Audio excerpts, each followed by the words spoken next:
दशरथ, रावण किंवा कृष्णाच्या खऱ्या नावाची गोष्ट. दशरथ हे खरं नाव नाहीये, खरं नाव आहे नेमी. दशरथ म्हणजे असा राजा ज्याचा रथ 10 दिशांनी फिरवता त्याला येतो, म्हणून नाव झालं दशरथ. 10 दिशा म्हणजे 8 दिशा वर आणि खाली, झाले 10 दिशा.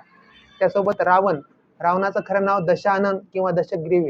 रावण का नाव पडलं, तो शिवभक्त होता आणि त्याने एकदा कैलासालाच उचलण्याचा प्रयत्न केला. शिवशंकराने कैलासाला वरून खाली दाबलं आणि त्या ठिकाणी दशानन दबला गेला. दशानन दबला गेल्यामुळे तो जोरात किंचाळला. शिवशंकर आनंदित झाले आणि ते म्हणाले की तुझा आवाज किती प्रचंड आहे, किती मोठा आहे. हे खरं तर याचा उल्लेख वाल्मिकी रामायणात किंवा याच्या उत्तरकांडात किंवा कंभ रामायणामध्ये सुद्धा आहे आणि त्यामुळे या किंचाळण्यालाच राव म्हणतात आणि त्यापासून रावण असं नाव पडलं. त्यासोबत आपल्याला कृष्णाचं नाव सुद्धा माहिती आहे की खरं नाव त्याचं नाव आहे वासुदेव.